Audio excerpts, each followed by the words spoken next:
Comedians notoriously hate award shows, and celebrities hate when comedians host them, because the comedians can't resist the opportunity to get on stage and belittle celebrities during their night of highest honor. But the fans love these spectacles because we get to sit back and watch the chaos. Relax, I'm going to try and be nice. You're global megastars with amazing talent, most of you. A few of you just married well. You know who you are.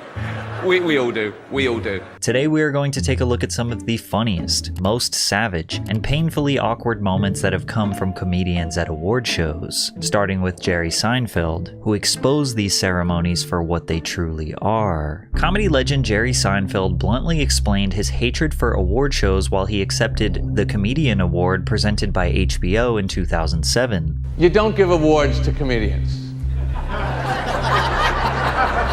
First of all, comedians don't need awards. Awards are for people that are looking for work. We're not looking for work. Jerry opens with an interesting point. Comedians will not sell more tickets to their stand-up performances based on some pretentious award because being funny is subjective. However, in cinema, receiving an accolade will make producers and directors more interested in hiring an award-winning actor in future films for obvious creative and marketing reasons. You know, I don't know why we're so fascinated with actors in this culture. They haven't got a thought in their stupid bedhead, hairdo, mini brains. Why? We must honor this man. Why? He pretended to be Bob Johnson. Playing dress up and pretend is not genius, ladies and gentlemen. It's not genius. Roll the cameras, put on these clothes, stand there, ready, say what we told you to say. Fantastic. He did it! Give this man a huge golden trophy. He's a goddamn genius. As an actor himself, I'm sure Jerry is just joking here. However, comedians are often writers, directors, producers, and performers of their own material. Ironically, it kind of makes them more deserving of these esteemed awards. And secondly, and even more important, is your whole career as a comedian is about making fun of pretentious, high-minded, self-congratulatory BS events like this one. The whole feeling in this room of reverence and honoring is the exact opposite of everything I have wanted my life to be about. Now, him clearly expressing disdain for these ceremonies might come as a surprise to you, but comedians before and after him have felt the exact same hatred. Like Don Rickles, who paved the way for comedians after him to unapologetically say what's on their mind. I am so excited to get this Cockamamie Award. While you may think it's disrespectful to just make fun of an award you're being honored for, it's hard to take it seriously when there are so many award shows that you can't even keep track of them. You have the Golden Globes, the Emmys, the Grammys, Directors Guild of America Awards, the BAFTA Awards, Screen Actors Guild Awards, Producers Guild of America Awards, Writers Guild of America Awards, the Oscars, MTV Video Music Awards, BET Awards, American Music Awards, and that's not even all of them. These people spend more time celebrating than they do creating. I get this wonderful TV Land Award, and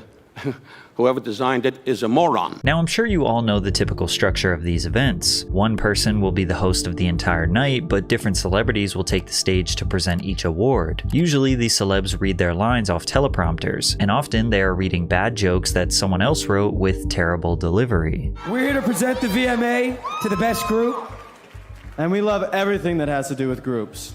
We have group therapy, group hugs, groupies. Very exciting for both of us because we're both nominated. Actually, James, I'm not nominated tonight. Oh, come on, Ann, don't be so modest.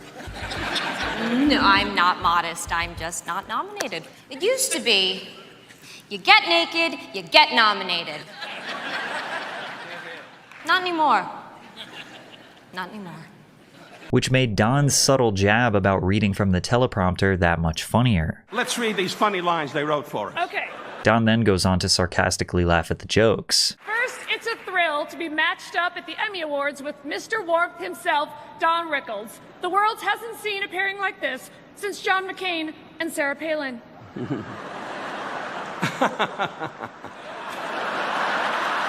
It's the deep layers of irony that make Don's delivery so good. These celebrities know award shows are pompous. They also know Don isn't afraid to call them out on their bullshit. Yet even before he can get the jokes out, they already laugh and applaud the comic legend. But don't you dare try to interrupt one of his punchlines. Oh, Julia Roberts, you live next to me at the beach. You know that. Thanks for all the visits. Anyway, I'm living about 2 blocks from you. The broad never shows up. Come by and say hello. Closer than 2 blocks. You have no lines, Julia. Just nod. Anyway, And even if the entire ceremony is dedicated to one person, like when Martin Scorsese received a tribute for the AFI Life Achievement Award, Don Rickles will humble them. Marty, you are the most annoying director I ever had in my entire career. Little guy. He's the kind of guy in prison was the squealer all the time. Pulling on your pants like going, let's do it again. Marty, when we see all the films you did, none of them were great. But if you feel bad for Martin, don't worry. Clint Eastwood got the same treatment the previous year. Clint, I say it, nobody else has said it, and I say it from my heart. You're a lousy actor. This is why you can never get too comfortable at these gatherings, like when David Mann was presenting at the Neighborhood Awards and Lavelle Crawford caught a stray fat joke. Anybody got some chicken, an extra piece of chicken? Lavelle, I know you got some. Hey, take your jacket off and cover that side of the audience up. I think we can all agree that the best moments come from the host directly sniping one of the members of the audience. It's a big year for Jack. He also got in a hot tub with Kathy Bates. But hey, who hasn't? One of the most savage roasts came from Amy Poehler at the 2013 Golden Globes. She introduced director Kathryn Bigelow, who was previously married to famous director James Cameron. Kathryn was nominated for Best Director for the film Zero Dark 30, which received a ton of criticism for glorifying CIA torture in the film. Haven't really been following the controversy over Zero Dark 30, but when it comes to torture, I trust the lady who spent 3 years married to James Cameron.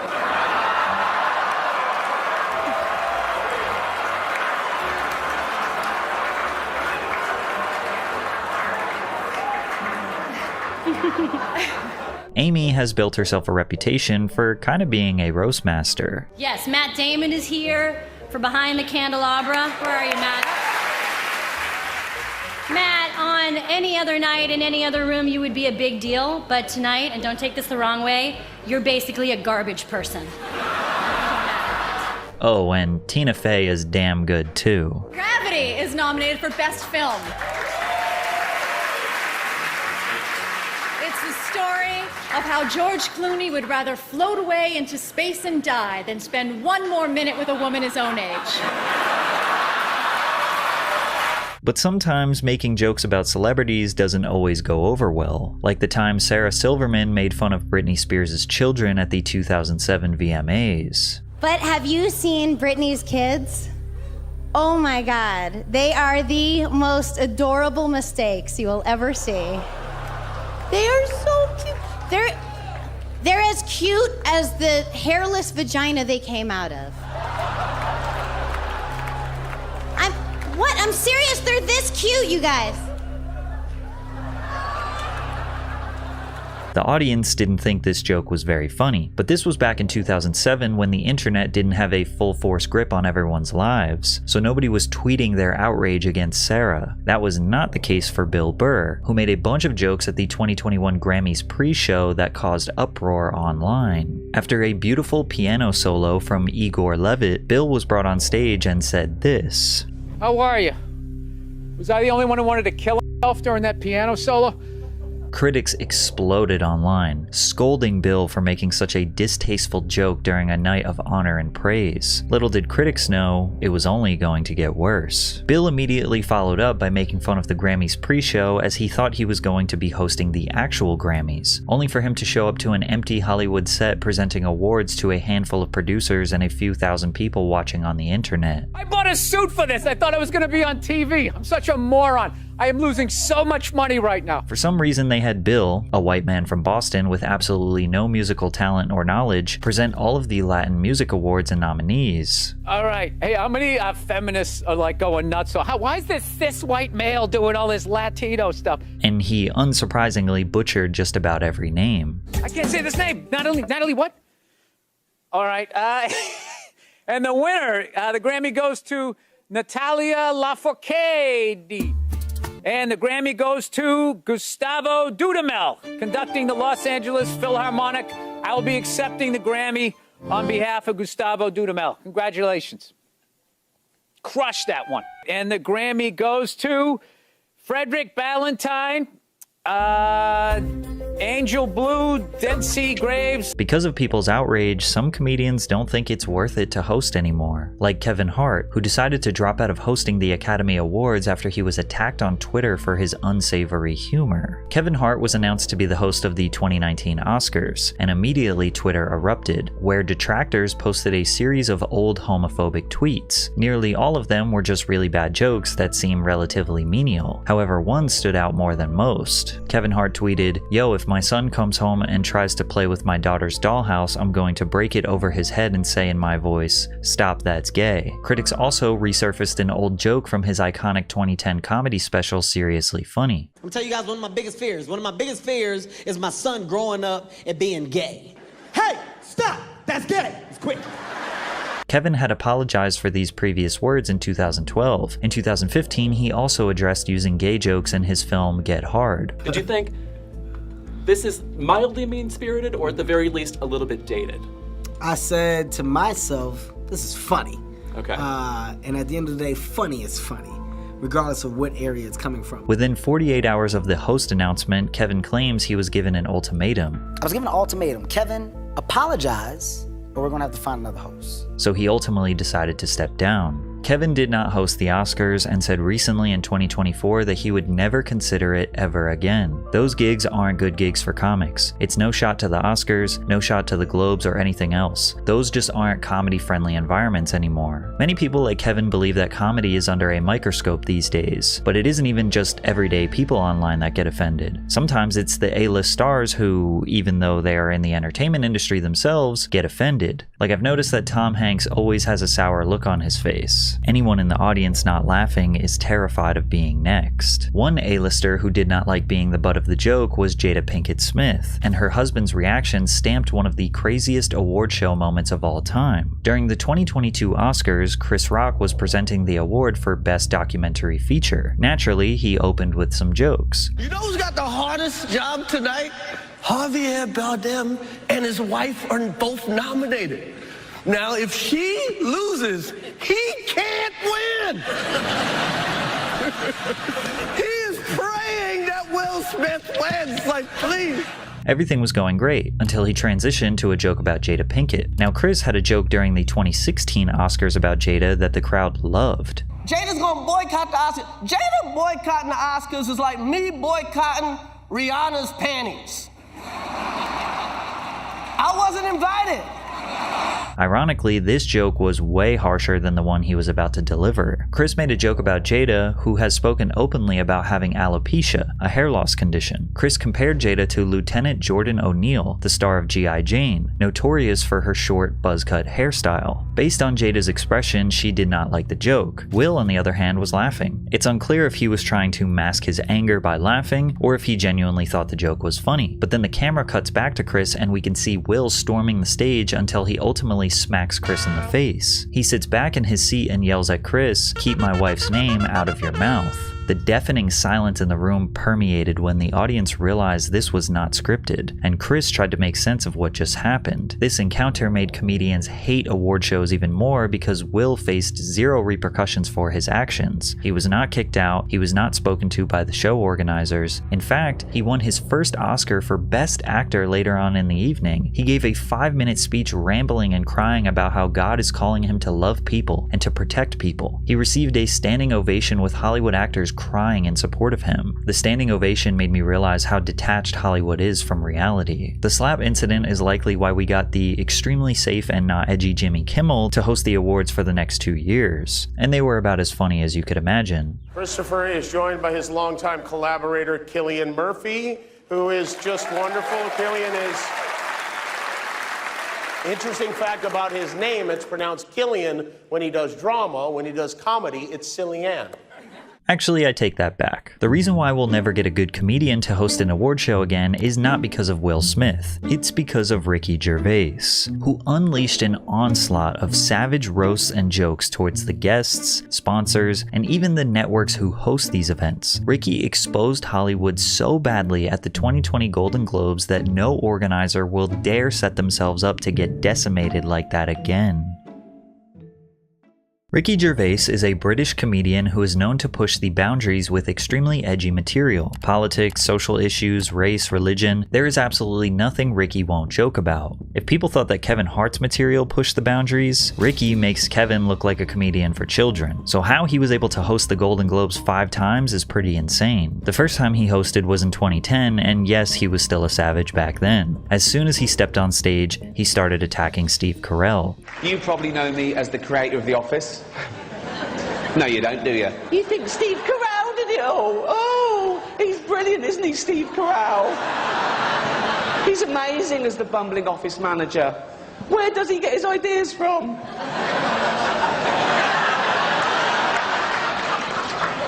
Let's play. If you don't know, Ricky Gervais created a British comedy show called The Office in 2001, 4 years before the American version. Ricky's show only lasted 1 season, but is filmed the exact same way. No music, long awkward pauses, deadpan humor, semi-realistic but also extremely unrelatable chaos in the work environment. The premise of the show is the exact same, and only diehard fans of the American version would argue how it's different. Ricky, like the savage he is, goes on to promote his version of the show, as well as roasting the network hosting the event.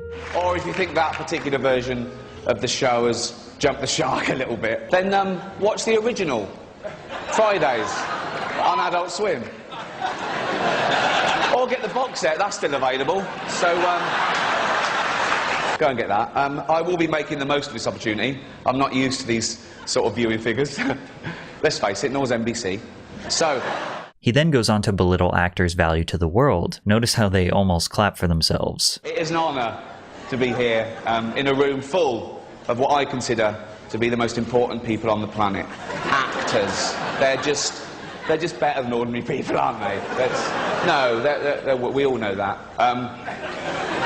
Imagine a world without actors. Oh, God, it doesn't bear thinking about it. Imagine if they ever went on strike. Oh, what would we do? You couldn't replace them. You couldn't replace them with any other profession, lawyers or doctors. Can you imagine a real surgeon doing what Hugh Laurie does in-house? It would be pathetic. He'd be all over the place. We're going, oh, where do I stand? How's my American accent? What's my lines? You know? Hugh Laurie did not like that joke. Another celebrity not very fond of Ricky's jokes was Mel Gibson. Mel has struggled with alcoholism since he was 13 years old. He is also known in Hollywood to be pretty outwardly anti-Semitic. In 2006, he got arrested for a DUI and then proceeded to blame Jews for all the wars around the world before threatening the police officer. So Ricky had to take a jab. I haven't offended anyone. I didn't mean, it's not my fault. There's a lot of powerful people here, so if I said it's... Honestly, I like a drink as much as the next man. Unless the next man is Mel Gibson. Ricky's comments throughout the night felt distasteful to many around the world, but numbers don't lie, and he drove NBC's ratings through the roof. The 67th Annual Golden Globe Awards presents NBC with its biggest non-sports viewership in the slot in 6 years. The Golden Globe Awards gains 12% in adults 18 to 49 and 14% in total viewers versus last year's telecast. So he was invited back again the next year. Also not nominated, I Love You, Philip Morris, Jim Carrey and Ewan McGregor, 2 heterosexual actors pretending to be gay. So the complete opposite of some famous Scientologists then. What? Probably. My lawyers helped me with the wording of that joke. Ricky set the tone for the night that 2011 would be even crazier than 2010, immediately attacking the nominees, specifically The Tourist, which was a 2010 film led by Johnny Depp and Angelina Jolie that was nominated for Best Motion Picture. It was a big year for 3D movies. Toy Story, Despicable Me, Tron. Seems like everything this year was 3-dimensional. Except the characters in The Tourist. I feel bad about that joke. No, I'll tell you what, I'm jumping on the bandwagon, because I haven't even seen The Tourist. Who has? But no. The Tourist was notoriously a terrible movie, and many wondered why it was nominated in the first place. Well, if you understand how Golden Globes are chosen, it might make a bit more sense. The Hollywood Foreign Press is a voting body of about 90 journalists that determine who gets nominated and wins the trophy. To get into the HFPA, you must write for a foreign publication but live in Los Angeles. It's no secret that members of the HFPA like to use their status to mingle with celebrities. It's like if I had a real vote on who wins a Grammy and I started hitting up rappers to have dinner with me. They might entertain it because theoretically I could help them win an award. So you will notice Ricky often says the Hollywood Foreign Press is corrupt. It must be good because it's nominated, so shut up, okay? And I'd like to quash this ridiculous rumour going around that the only reason The Tourist was nominated was so the Hollywood Foreign Press could hang out with Johnny Depp and Angelina Jolie. That is rubbish. That is not the only reason. They also accepted bribes. Ricky also had to take more shots at Mel Gibson. Our first presenter is beautiful, talented, and Jewish, apparently. Mel Gibson told me that. He's obsessed. And of course he had to dig into Steve Carell some more. He was a jobbing actor, career not going that well if I'm being totally honest, who got his big break when I cast him in a remake of a show that I created called The Office. He's now leaving that show and killing a cash cow for both of us. Please welcome the wonderful Tina Fey and the ungrateful Steve Carell!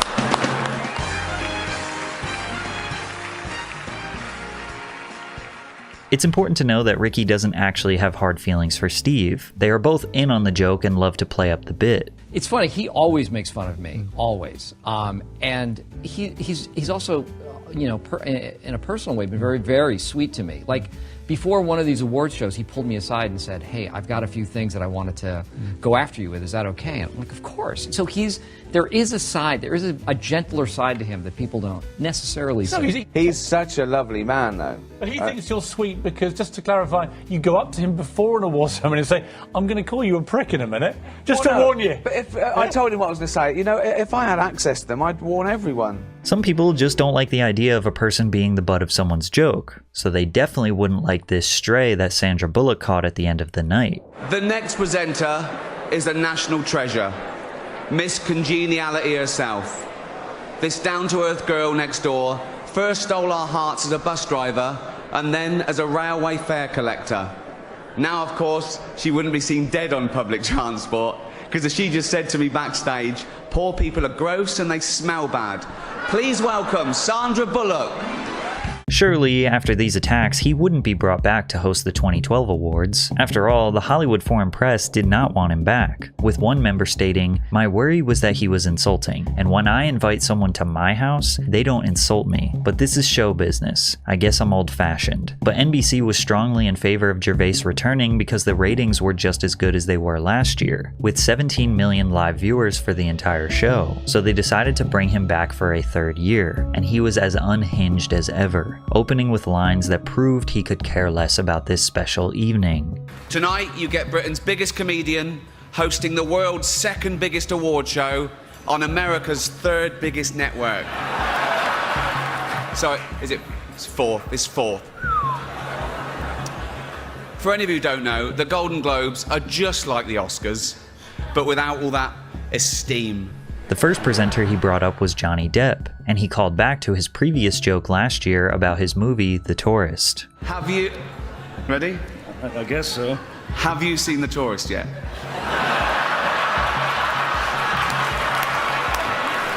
Have you? No.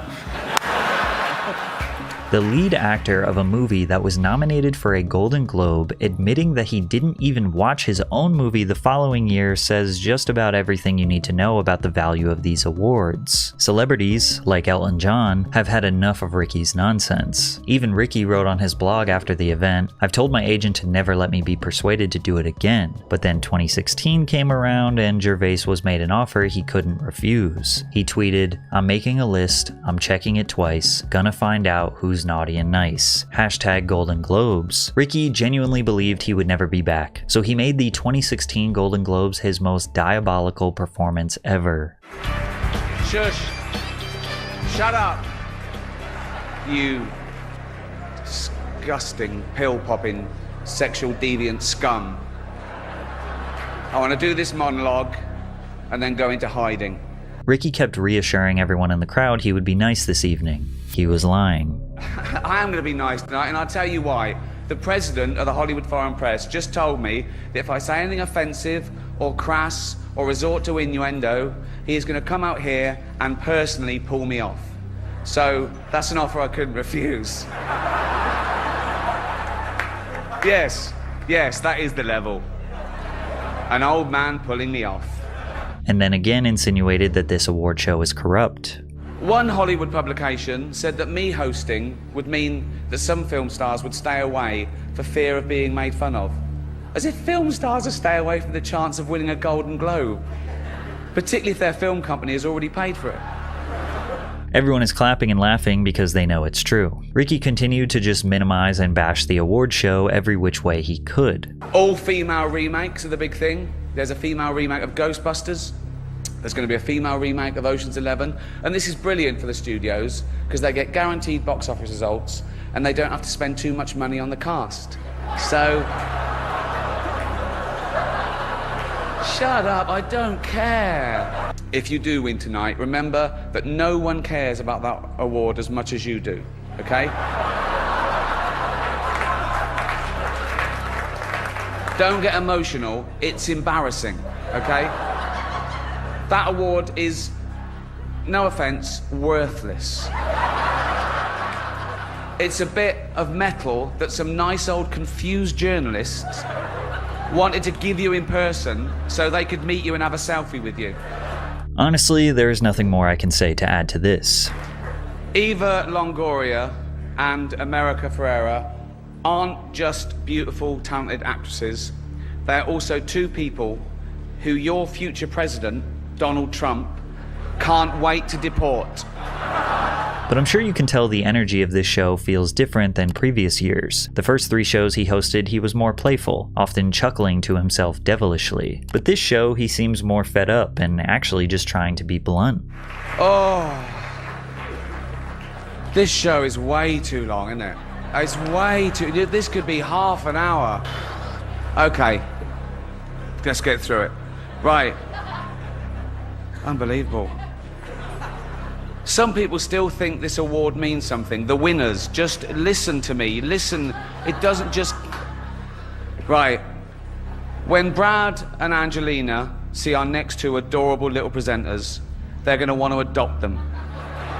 Please welcome Kevin Hart and Ken Jeong.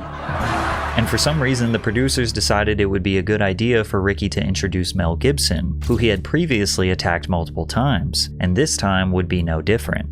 Listen, I'm sure it's embarrassing for both of us, okay? And I blame NBC for this terrible situation. Mel blames... We know who Mel blames.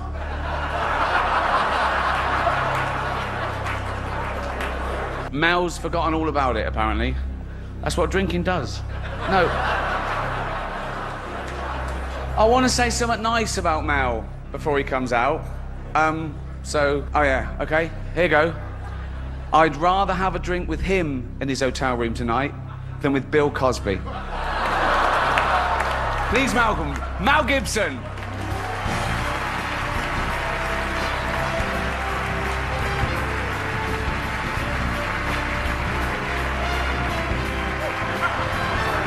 The night concludes, celebrities are angry, the Hollywood Foreign Press is angry, Mel Gibson is angry, Ricky Gervais is never coming back. Until 2020, where they asked him to host for the 5th time. People were shocked. Ricky was shocked, and if we thought his 2016 show was direct and less playful, 2020 felt like he did not tell one joke, but rather just statements of how much he hates Hollywood. You'll be pleased to know this is the last time I'm hosting these awards, so I don't care anymore. I'm joking, I never did.